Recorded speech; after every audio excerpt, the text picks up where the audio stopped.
Hello and welcome to the very first video in our brand new video series. I am Amy Gould, I work at Oxbow Partners and I am one of the PAs here. I have been working remotely for 4 years now, so when the UK announced that there would be a lockdown, it didn't really affect me too much because I don't commute to work anyway, apart from upstairs to our spare room where my desk is. But it does mean that I have my young daughter at home with us too, so which has been a bit of a challenge, but we've managed to do some childcare juggling and it's working wellish so far. So the reason we decided to put this video series together is because we're obviously in an absolutely unknown situation at the moment and we don't know how long it's going to be going on for, and we have absolutely no control over that, and that's one of those things. And as a person that tries to control everything, that was a hard thing for me to deal with at first, but I'm taking a step back and I'm having a look at what I can control and what I can manage. And the reason we put this video series together is to support you when you're working at home in terms of your ability to work efficiently or productively as you possibly can, and how you can look after your mental health, your physical health, and I have heaps of tips and tricks about working from home because obviously I've been doing it for such a long time now. So today is the very first video and we're going to be looking at your physical and emotional, mental workspace and how you can really make them as productive as you can and how you can manage what is an extremely strange time at the moment. So first things I'm going to talk about then are your physical workspace. Now I'm very fortunate, we have a spare room at home and I've had my desk there since we moved into this house. I'm very fortunate that I have a designated workspace already. So, but I know that's not the case for lots of people, and since my partner and I both work from home at the moment, we're having to swap and change, and sometimes I'm balancing my laptop on my lap or trying to give my daughter a banana to eat so she'll let me work for 5 minutes, and that's just one of those things. But there are things that you can do around your workspace that will help you work as productively as possible and also keep your physical health at the forefront as well. So the first thing I'm going to talk about is your actual workspace setup. Now, if you're working from a laptop, try wherever you can to keep your laptop at the right height for you. Now, if you've ever worked, we would have worked in an office before, you probably would have had a workspace assessment, and it's one of those things that you have when you first start working somewhere and you probably have forgotten all about it by now. But a few things they point out is that you are meant to have, when you rest your elbows on your desk, they're meant to rest, they're not meant to be kind of leaning up or down, they're kind of meant to be level. So at the moment my chair is a little bit too low for my desk, so that's why I need to kind of adjust where I'm working at the moment. But wherever possible, try and get your chair height to match your desk so that your arms are kind of level with it and they can rest there comfortably. Now, if you have a laptop, if you're anything like me, you're probably slouching down quite a lot. If you can, even if it means kind of propping your laptop up on a few books, try and get your laptop a little bit higher so that your eye line is at the top of your screen. I know that's not possible for everybody, so if you are not able to make that physical setup kind of work better for you, just make sure you're taking really regular breaks, like every half an hour, moving your shoulders around, kind of doing a few slouchy things. No one's watching you, no one cares, but it is super important because otherwise you'll end up, we all know what it feels like if you're crouching over like this all the time. We've all been on the tube, your shoulders become really slouched and it becomes really uncomfortable and then you'll start getting headaches. So that's one quick tip. If you have got a monitor, if you've worked in an office for a while and you've got like a 2-monitor setup or like one monitor and a laptop screen, if you have a monitor at home, it's fantastic if you can set that up, because not only are you able to better manage the height of your monitor rather than your laptop, but it also means you have those 2 screens and you're probably not going to be straining so much because the monitor's a bit bigger than a laptop screen. But obviously I know that's not going to work for everyone. I still work from a laptop screen because I like the flexibility of moving around. When I first started working remotely, I worked in lots of different places. I worked in shared workspaces and local coffee shops and my kitchen table, and now I'm primarily working from my desk. But it does mean that I can also just pick my laptop up and move to the kitchen table when I need to. That being said, because we are working from home so much more now, I probably am going to end up getting a monitor screen for my desk. But again, I know that's not possible for everybody.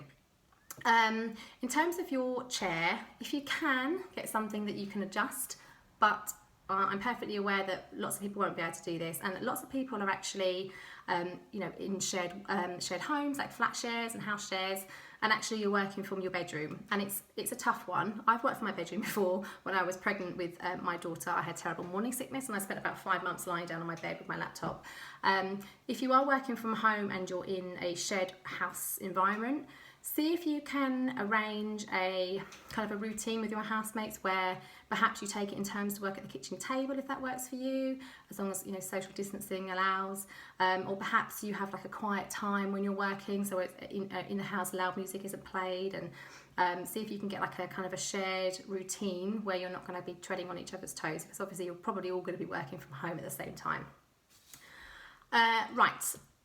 It leads me on to quiet space and quiet time, which we don't really have much of at home at the moment, I'm not going to lie. We have Izzy's going to be 3 on Sunday, and which is lovely, but she is really loud and bonkers, and she's 3, and that's fantastic, but it is a bit of a challenge having her at home. So what's worked really well for my partner and I is to take it in turns doing the childcare. So my hours are really flexible at Oxbow Partners. It's one of the amazing things of working with them. But it does mean that I'm more able to adjust my working hours to kind of fit, so that we're both able to do work during and also have our daughter. If you do have children at home and they're still at that age, that blessed age where they still nap, use the nap time to work as well. That's a quiet time. See if you do have a partner at home with you too, see if you can share out the working hours and the childcare hours, and when you're doing your working hours, if you can, close the door, because even just not seeing or hearing as much really helps your mental well-being. Take it from me. So one final tip, it's not really much a physical thing really, but it's kind of a practical point. When you're working in an office, you probably will have access to different drives and different online storage spaces where you can save shared documents and things like that. Hopefully you still have access to all those at home.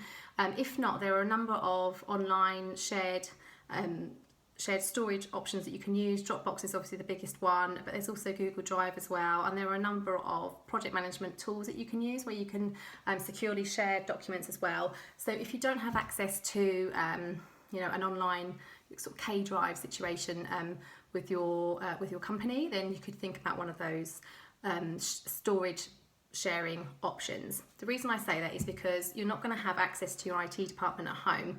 So if your laptop goes to kaput and you've got everything saved on your hard drive, you're going to be in a bit of a tricky spot. So if you can, try and save documents in a shared workspace so you can share them easily, and you're not going to have to worry if your laptop dies at home. Hopefully that's not going to happen, and always try the turn it off and turn it on again approach first. Always, always, always. Okay, so that's kind of a whistle-stop tour of your physical workspace.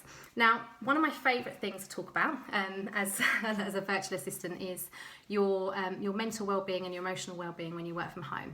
So I've covered a few points already that kind of overlap a little bit in terms of the physical stuff. If you can, close your door, if you can, or work in a separate space so that you can actually, at the end of the day, at the end of your working time, close your laptop and put it away so you don't have to see it. Or if you're working at a desk and you have a specific place to work, then you can leave everything there, but when you finish for the day, close the door. Now, the reason I say that is that when you're working from home, it's a great thing to work from home, right? It's really nice, but it does mean the work-home boundaries are really blurred, and it's really important to try and keep those boundaries in place, because otherwise you'll feel like you're always working. Especially when we're living in this really strange time, it's vitally important that you have those boundaries in place, because we all know, we're all very aware, mental health is at the forefront of everything at the moment, which rightly so, but there are small things you can do to manage your own mental health when you're at home.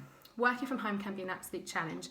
I love doing it, but it's not always easy. So I always make sure that at the end of the day, I either close the door to my the spare room and don't look in there until the next day, or I close my laptop and put it away in a cupboard or something like that. Just keeping those boundaries really clear will help you. I strongly suggest doing that. So another thing to make sure that your mental health and actually your physical health aren't going to really suffer during the lockdown, take regular breaks. So there are different ways of doing this. You can, of course, you need to have your regular lunch break anyway. By law, you need to have a lunch break. So make sure you're taking your lunch break still. Even if you're working from home, you're entitled to your lunch break. But also, wherever possible, take small breaks throughout the day. Now, if you think about what it's like when you're at the office, you'll stroll to the kitchen, make a cup of tea at some point, you'll have a chat with a colleague, which is lovely. You might go and pop outside to get a coffee. You're not going to have any of those options at home. So I would suggest every half an hour, if you follow the Pomodoro technique, every 25 minutes, work for 25 minutes on a topic, take a 5-minute break.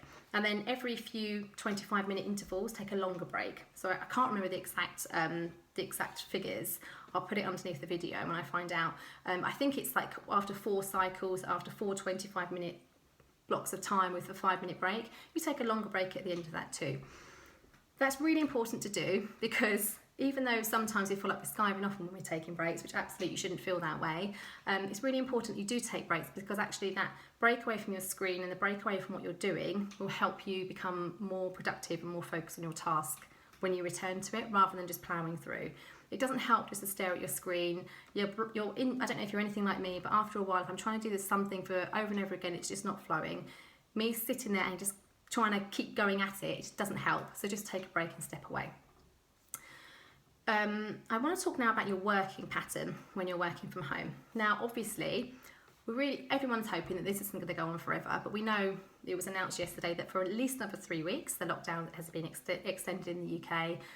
Pretty likely it's going to be carrying on for a while. And of course, everything's going to be different until they sort things out, vaccination-wise anyway.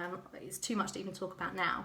But it is going to be essentially a long-term thing. So if you are at home, especially with children, you might want to consider having a chat with your employer, if you haven't done so already, about your working hours and your working pattern. Now, if you have young children at home or even older children, you might want to see if you have the option of having a flexi hour system that you can perhaps start working earlier and finishing earlier, or perhaps working later and finishing later. Perhaps you have the option to agree with your employer that you'll work in the mornings and then you won't work for a few hours in the afternoon, then you'll make that time up in the evening. Or perhaps you'll agree an approach where it's more work-based, so that you clear all of your work at whatever time suits you, and obviously you'll be around to help with everything else, but primarily as long as you've got your tasks done, then you can kind of take breaks around your children. Obviously this isn't going to work for every company, and I completely appreciate that, and I am very fortunate that I have all the flexibility that I do. But if you do have children at home in particular, see if you can have some flexibility around your hours. Everyone that has children in the UK is at home with them, apart from key workers, rightly so, but everyone has their children at home with them. So if you were to speak to a colleague, it's fairly likely that they're going to be in the same situation too, so you're not going to be on your own, and people will be able to resonate with you. That brings me on to my next point. Keep in touch with your colleagues and friends and family, of course, as well. But in terms of your colleagues, keep in touch with them. It's really weird when suddenly you're working in an office and then the next day you're working from home and you don't see your colleagues for absolutely ages. It's a weird thing, especially if you're particularly sociable, or even if you're not, it's just seeing people around the office. When that's not there anymore, it's a thing that you need to adjust to. So there are ways that you can keep in touch with your colleagues. I'm sure everyone's heard of Zoom now. Zoom's an amazing tool that you can use to have video calls, but you can also have ad hoc meetings, and everyone has their own meeting ID, and you can keep your window open and people can jump in and out whenever they want. And that's a really nice way of keeping in touch with people and also showing your face. Another way of doing that, another tool that you can use is Microsoft Office Teams. You can use Teams to sort of have chats in there to, it's instant messaging essentially, but you can also share documents and have different work streams there. Slack is another one that's really similar. Obviously we have Skype as well. If you want to use your phone, or if you've used it for work, you can start a WhatsApp chat to keep things going, as long as you stop it at the end of the day and don't continue working afterwards.